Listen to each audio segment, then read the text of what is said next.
the communist press พวกเขานี่ให้มาอยู่ในอเมริกานี่ผลักดันเขาใส่อำนาจเขาก็ว่าเขาก็อธิบายเป็นแบบภาษาอังกฤษให้เขาฟังมันว่าได้ไหนลูกเขาหลานเขามันก็ว่าผู้มันก็เขาก็อธิบายว่าผู้นั่นคือว่าเขาก็อธิบายว่าไกรสอนเป็นผู้นำพาไกรสอนแม่นไผมันก็ถามไปอีกได้เขาว่าไกรสอนเนี่ยเป็นคนเวียดคนเวียดนามคนแก้วที่มาใหญ่อยู่ในเมืองลาวแล้วมันเวลาหลังจากยุดยิ่งแล้วมันเอาอำนาจของแก้วเอาทหารแก้วเข้ามา6 งานแล้วโอ้มันก็ว่าบักอันนี้มันว่าจังซี่ได้ลูกเอาหลานเฮานะมันwrong idea แล้วว่าซั่นบักอันนี้มัน wrong idea แล้วได้บักกันแต่สอนนี่นะอันนี้เฮาก็สอนให้ลูกหลานเฮาฟังว่า yes เฮาก็บอกว่ามัน wrong idea มัน no good idea แหละมัน bad idea แหละมันก็ว่าซั่นนะจะเฮ็ดให้คนลาวเฮานี่แต่อันนี้แหละเฮาก็อยากให้คนลาวเฮานี่เข้าใจและก็สอนลูกเฮาบอกลูกว่าด้วยเหตุผลอันใดเฮาจึงได้มาอยู่นี่เนาะแต่ว่าเรื่องคือกี้นี่มันท่านจัตจรถามมาว่าความเจริญรุ่งเรืองอันนี้มันคนเฮานี่เข้าใจผิดแล้วเฮามาเห็นลูกเห็นหลานเฮาเห็นญาติพี่น้องเฮาอยู่เมืองลาวนี่บ่ได้เป็นคือดังที่เพิ่นเว้าว่ามันเจริญความเจริญนี่เจ้าเห็นคนลาวเด้ออยู่ในอันน่ะคนลาวนี่แตกหนีออกจากนครเวียงจันทร์หรือสวรรณเขตออกไปอยู่ตามบ้านนอกขอเขมรตกทุกข์ได้ยากผู้ที่อยู่ในเมืองแท้ๆในส่วนหลายนี่มันมีแต่จิตกับแก้วเข้ามานักอยู่นะหั่นมีตึกใหญ่ๆห้านใหญ่ๆของจิตของแก้วด้วยว่าเป็นหยังเขาใช้อำนาจทั้งเงินอย่างเงินมันมาจากไสเงินหั่นก็แม่นเอามาจากวัตถุหรือว่าทรัพยากรของลาวหั่นแหละเอามาจากหั่นแหละแต่คนลาวเฮานี่ยังบ่มีสิทธิ์มีความสามารถไปใส่บ่อเงินบ่อค้ำหรือว่าทรัพย์สมบัติของประเทศตัวเองหั่นยังบ่มีสิทธิ์แม่นคนอื่นพุ่นมาใส่อันนี้เป็นความบ่เข้าใจของคนอย่างลึกซึ้งว่าประเทศลาวเนี่ยเจริญแล้วคนลาวเนี่ยเจริญแล้วมันเจริญแล้วข้าพเจ้าบ่เห็นความเจริญอยู่นะอันนี้เฮาจัง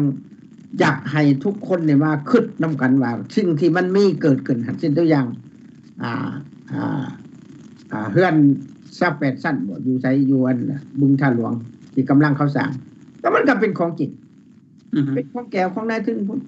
ถามว่าผู้ที่เว้าผู้ที่คนลาวหันได้ส้มไส้บ่ข้าพเจ้าจะถามเท่านั้นแหละข้าพเจ้าจะถามว่าคันว่าทานบ่ได้ส้มไส้หมายความว่าวัตถุเหล่านั้นบ่แม่นของทานเด้อ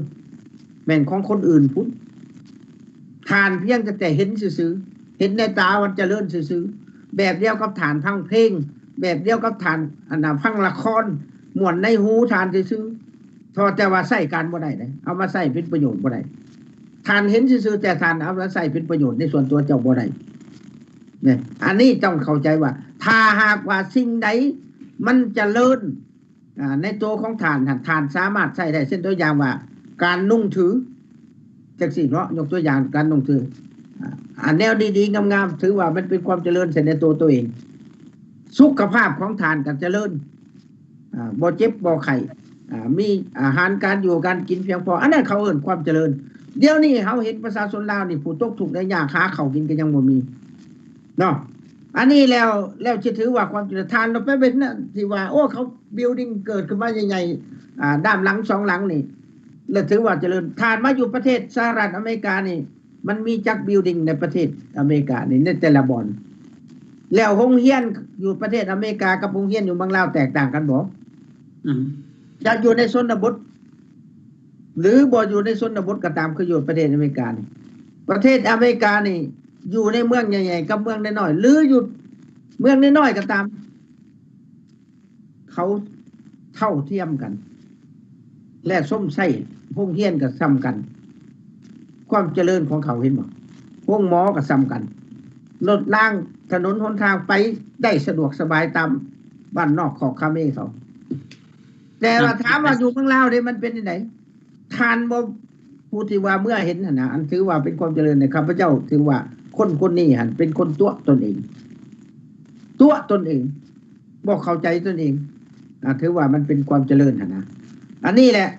อยากแย่งให้ญาติพี่น้องเฮาเนี่ยเข้าใจไปอีกเทื่อนึงเนาะแล้วข้าพเจ้ามีคลิปอันนึงที่ว่าก็เกี่ยวพันกับเกี่ยวพันกับอันน่ะกับการเป็นอพยพของเฮานี่คือกันด้วยเหตุผลแนวใดและเหตุการณ์มันเกิดขึ้นข้าพเจ้าขออันน่ะเอามาสายให้พี่น้องเห็นอยู่ในปัจจุบันนี่อยู่ในประเทศเวียดนามแต่บ่เป็นประเทศเฮาและด้วยเหตุผลใดขอเชิญเด้อลูกเด้ออาจจะแชร์ให้ญาติพี่น้องเฮาเห็นเนาะอันนี้ละพ่อแม่พี่น้องเฮาคิดนำกันพวกเฮานี่บ่ได้หาเรื่องหาราวเห็นบ่ให้พ่อแม่พี่น้องคิดคักๆโอเคเชิญเป็นนั่นน่ะคลิปนึงเนาะที่ว่ากำลังอันน่ะพระเจ้าเกิดไม่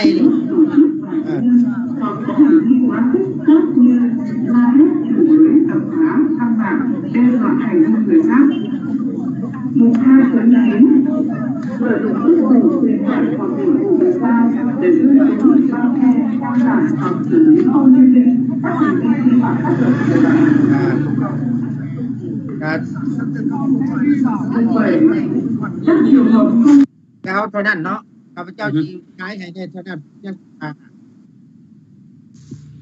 ผู้ขายอยากว่าขอมีความเห็น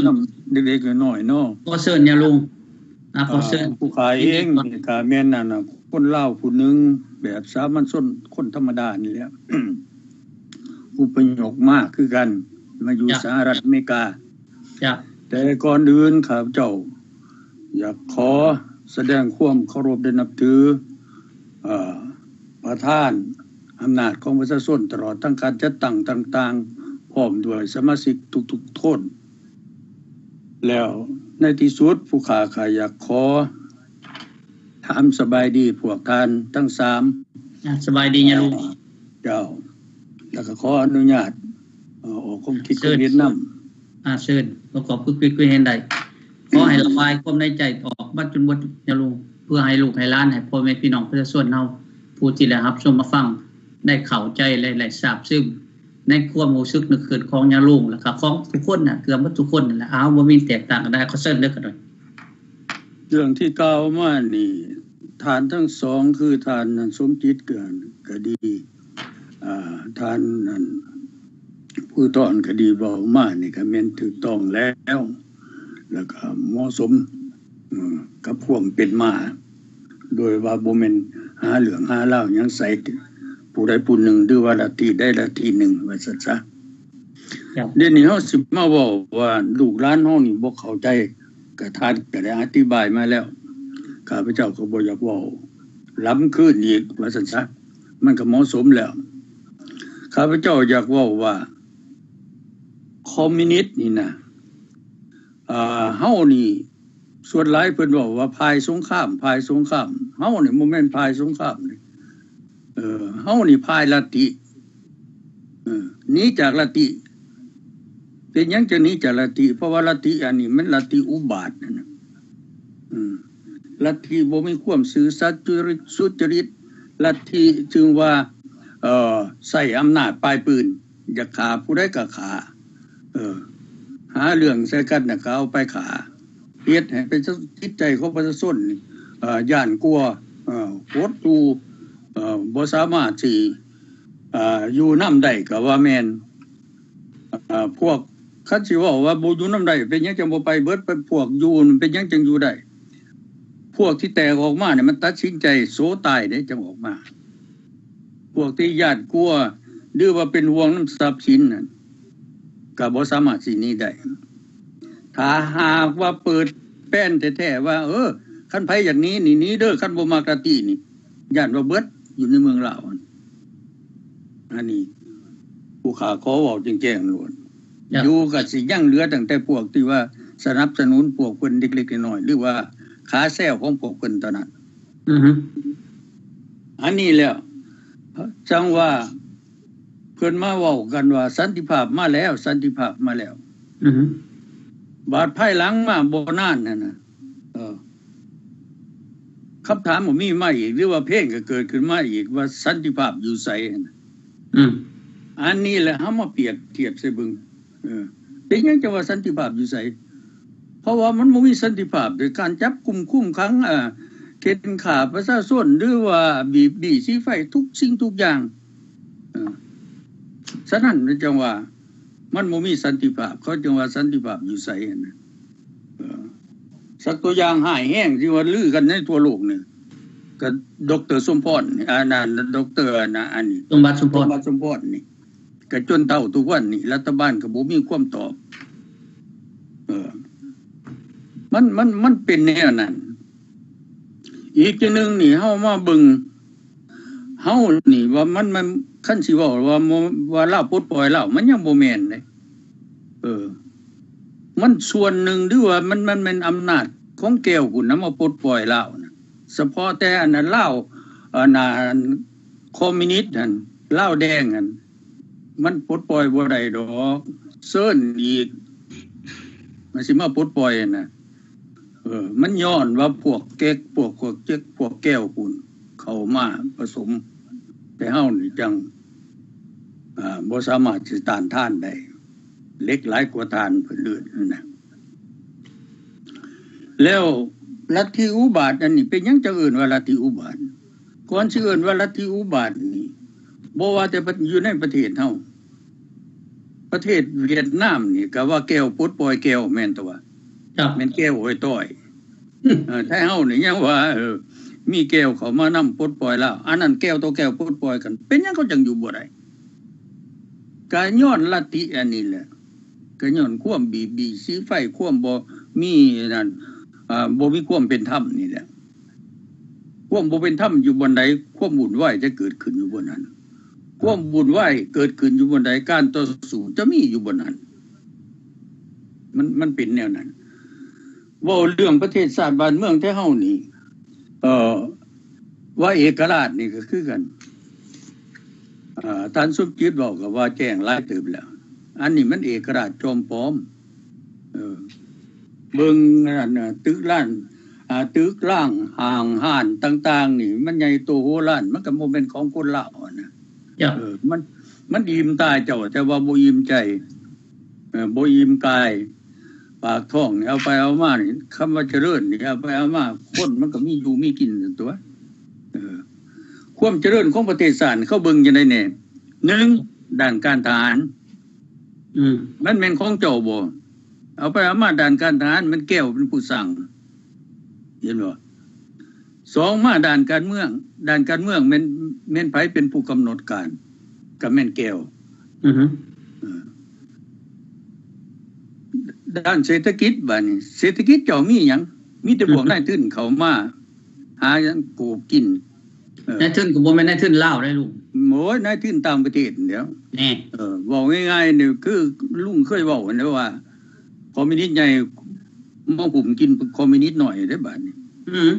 ปลาใหญ่กินปลาหน่อยเนาะปลาหน่อยกินปลาเล็กบัดนี้วัฒนธรรม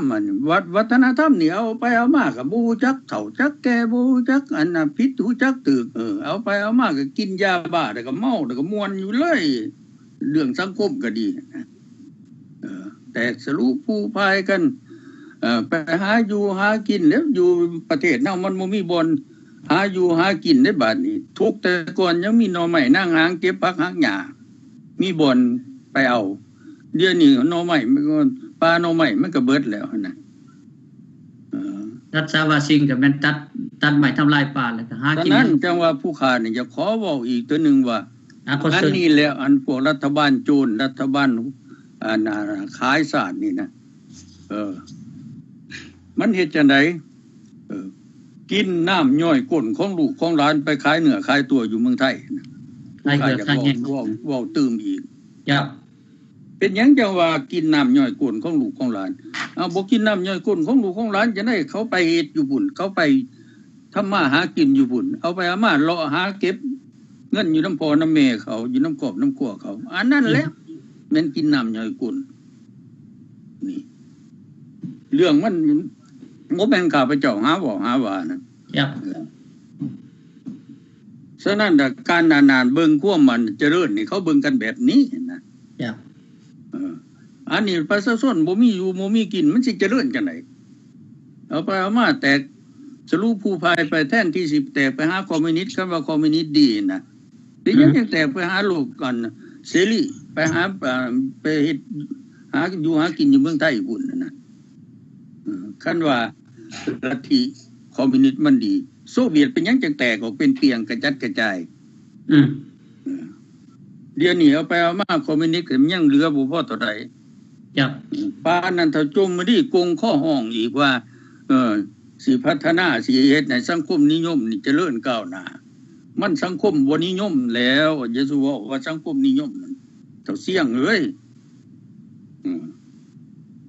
ฉะนั้นแล้วผู้ค้าเว้านี่ก็อยากเว้าแต่เท่านี้แหละขอขอบใจว่าอันอื่นน่ะพวกอ้ายน้องแต่เฮาก็เว้ามาก็โพสมมาสมควรขอขอบใจหลายขอขอบใจนำยาลุงเนาะอันนี้ล่ะเป็นสิ่งที่ว่าพวกเฮาทุกคนผู้ที่มีประสบการณ์ที่ผู้ที่มีความคิดความเห็นผู้ที่คิดนึกคิดถึงความเป็นมาของประเทศชาติบ้านเมืองและความเจริญรุ่งเรืองของประเทศชาติบ้านเมืองควรจะเป็นอย่างไรอันนี้มีบางคนก็ถามว่าบ่แม่นลูกชีลุงมีที่ว่าเคยอยู่บ้านนอกของเขมรน่ะบ่เคยเห็นเวียงจันทน์จักเทื่อหรือบ่เคยเห็นนั่นในเมืองจักเทื่อแล้วกลับคืนเมื่อแล้วเห็นบ่ลูกผู้ท่อนคิดว่าแนวใดอันนี้มีคำถามเกิดขึ้นมาในสมองผู้ขาแล้วคิดว่าอาจสิเป็นผู้ใดผู้หนึ่งที่ว่าบ่เคยเข้าในเมืองจักเทื่อเมื่อมาอยู่พี่แล้วกลับคืนมาแล้วเห็นชาสีสามารถสิเป็นไปได้บ่อยู่ลุงที่เขาเข้าใจว่าเมืองลาวเจริญเลยอันนี้ลูกผู้ทอดคิดว่าเนี่ยได้เรื่องความเจริญหั่นเฮาก็บ่ติมันก็มีความเจริญหั่นบ่ว่าประเทศใดแต่ความเจริญหั่นเฮามาอ่านเบิ่งแล้วนี่มันบ่สมและมันบ่แม่นความเจริญของคนลาวเฮาคือท่านคิดว่ามาแล้วทุกสิ่งทุกอย่างมีแต่ประเทศอื่นเขามาสร้างมาสาเพื่อผลรายได้ของเขาต่างหากแล้วเช่นตัวอย่างเขาสร้างโรงแรมบ่หลายชั้นอย่างนั้นเพื่อหยังเพื่อคนต่างดาวไปถอกไปเที่ยวบ่หรือว่าเจ้าคุณมนต์นายผู้เพิ่นมีเงินหั่นใช่แต่คนธรรมดาของเฮาเว้าธรรมดาเช่นได้อยู่ในเมืองลาวหั่นก็หาโอกาสยากที่เขาจะได้ไปขึ้นเหยียบบิลดิ้งเหยียบอันนั้นตึกแบบนั้นได้เห็นบ่ความเจริญนี่หั่นน่ะขอให้พ่อแม่พี่น้องลูกหลานขึ้นเบิ่งผู้หนึ่งหั่นสร้างความเจริญด้วยความอำนาจอยู่ภายปืนสร้างความเจริญขึ้นมาด้วยการกดขี่ข่มเหงเห็นบ่ทั้งหนึ่งอีกคือเสรีประชาธิปไตยมาเทียบใจความเจริญของเขาสร้างด้วยความอ้อยยศความหักหอมตอมตุ้มกันบ่ได้มีความย่านกลัวอย่างพวกท่านแล้วบ่เข้าใจว่าความเจริญเนี่ยมันเกิดได้แต่กดขี่ข่มเหงกันบ่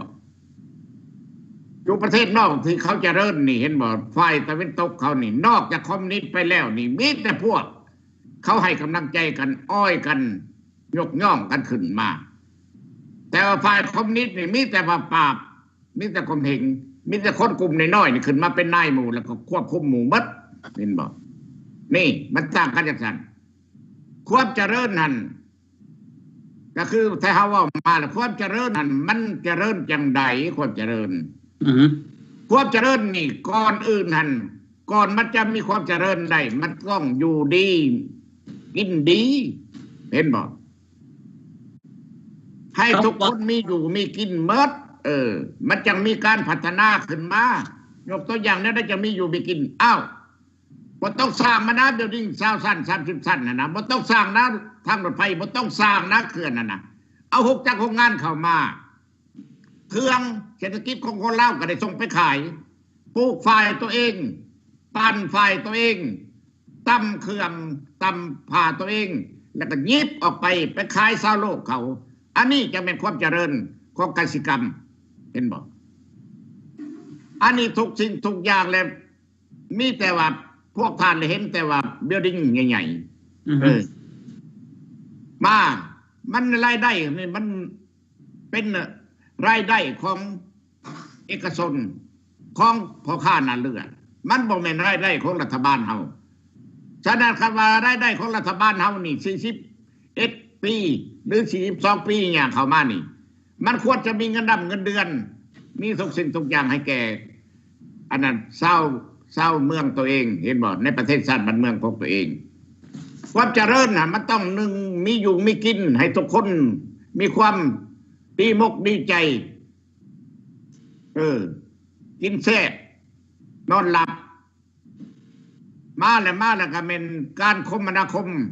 ถนนหนทางไปใส่มาใส่สะดวกสบายหรือว่า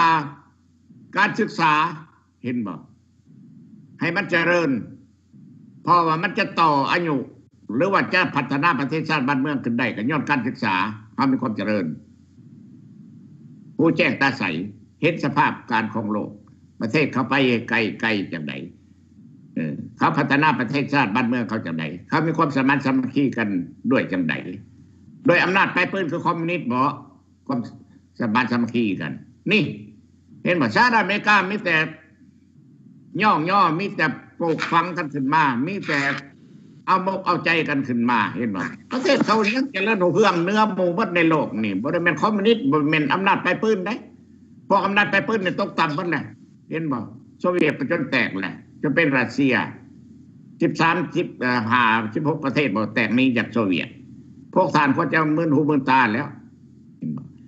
ความเจริญทั้งตัวนั้นทั้งสาธารณสุขคือห้องหมอแม่นบ่เห็นบ่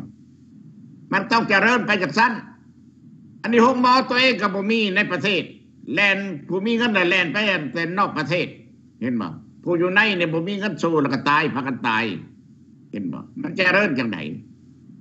ความเจริญของประเทศชาติบ้านเมืองมันเจริญทั้งปัจจัย4ไม่หยังอาหารการกินเครื่องนุ่งห่ม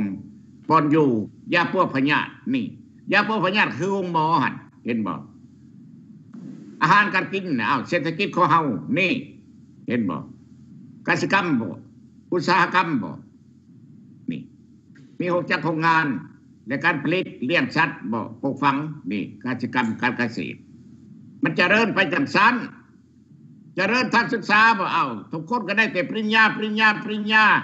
บ่หลายกับปริญญาตรีปริญญาเอกปริญญาโทปริญญาเอกเต็มประเทศลาวอันนั้นความเจริญ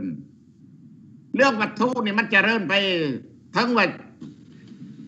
อย่างได้ก็ตามวัตถุหันเบิลดิ้งต่างๆหันหรือเขื่อนต่างๆหันบางที่ก็100 ปี100 กว่าปีเขาก็ต้องได้ยุบแล้วอยู่ในประเทศมหาอำนาจเขาบ่ใช่ดอกใช่ที่แห่งเสียหายหลายถึงเบิลดิ้งยุบลงมาได้เห็นอะไรคนตายเป็น1,000-2,000 คนนั่นใช่ข่าวหัวเขาอีกเสียพลากรของอันชาติอีกเห็นบ่เขาให้ความสงบสุขของความปลอดภัยของราษฎรมันบ่คือคอมมิวนิสต์คงเฮียนจนเศร้ามันแหละเฮือนซ่านบ้านซ่องยังก็ดีคงเฮียนบ่หันก็ดีถ้าประเทศนอกเนี่ยเขาบ่ให้ใช้1ยันในครูตาย2มายันลูกศิษย์ตายถึกเจ็บถึกปวดเสียองขาคนผู้หนึ่งก่อนจะใช้ได้มันต้อง18 ปีเขาจะห้องว่าอาดอนเขาจะห้องว่าผู้ใหญ่สกันเห็นบ่ถ้า18 ปีแล้วแหละบัดนี้ไปเฮ็ดหยังก็ได้ไปเป็นทหารตำรวจไปเป็นนายครูนายหมอเป็นหยังก็ได้ละ18 ปีขึ้นไปแหละเขาจะห้องว่าอาดอนเขาสกันแปลว่าผู้ใหญ่แล้วเห็นบ่เขาเห็นความสำคัญของชีวิตของคนมันบ่แม่นคือคอมมิวนิสต์จะฆ่าผู้ใดก็ฆ่าตัวเองแหละบ่ย่านตายบ่อยากตายแต่หมู่หันฆ่าได้ฆ่าผู้อื่นได้มันบ่แม่นจังซั่นเห็นบ่จังว่าประเทศเขาที่เขาเจริญนั่นเขาไปแยกกันสร้างรถบ่มีคนขับยนต์บ่มีคนขับทุกสิ่งทุกอย่างบ่มีคนขับเห็นบ่ย้อนหยังย้อนเขาเห็นความสำคัญของชีวิตของมนุษย์นี่ทั้งน้อยทั้งใหญ่ทั้งยังก็ตามอยู่ในอเมริกานี่กระทั่งพี่บ้าเจ้าจะไปต้องพี่บ้านี่ก็บ่ได้ไปตบไปตีไปฆ่ามันบ่ได้เห็นบ่มีสิทธิ์มันมีเงินกินเขาเฮ็ดให้มีเงินเดือนให้กินอีกคนเป็นบ้าเป็นวะคนเสียองค์ขะคนหยังเห็นบ่เด็กน้อยตั้งแต่อยู่ในท้องแม่เขาบำรุงสมองไปหาด็อกเตอร์บำรุงมันลูกเจ้าให้มีสติปัญญาเขาเห็นความสำคัญของมนุษย์ของชีวิตของคนนี่ นี่แหละจะแย่งให้ลูกให้หลานให้เข้าใจเรื่องความเจริญท่านมันเจริญจากสั้นทุกคนนี่น่าซื่นตาบ้านหากันเห็นว่าอยู่ในสหรัฐอเมริกานี่คนธรรมดาเขามีจิตใจสูงส่งพวกอันเจ้าหน้าที่ซัพพอร์ตว่ามีความรับผิดชอบอย่างนักหน่วงยกตัวอย่างข้าพเจ้าชีวะสุพังคือลมพายุเข้ามาอย่างทีหรือน้ำท่วมเข้ามาอย่างทีบ่จักเจ้าหน้าที่บ่จักทุกกรมกองรับผิดชอบช่วยกันหมดเจ้าเมืองเจ้าแขวงคนธรรมดาพวกวัดว่าศาสนาก็ดีพวกเสิร์ฟพวกยังก็ดีเขารับผิดชอบเขาช่วยเหลือซึ่งกันและกันเขาเห็นความสำคัญของชีวิตมนุษย์ด้วยกันเห็นบ่มันบ่แม่นคือคอมมิวนิสต์นี่บ่ผู้ใดสลาดเอาไปฆ่าทิ้งให้ตัวเองสลาดผู้เดียวบ่ให้ผู้ใดแข่งขึ้นมาได้ตระกูลของตัวเองลูกหลานของตัวเองยังโง่ก็ตามปริญญาซื้อเอามานั่งมาครองเห็นบ่อันนี้บ่แม่นตรงกับความโลก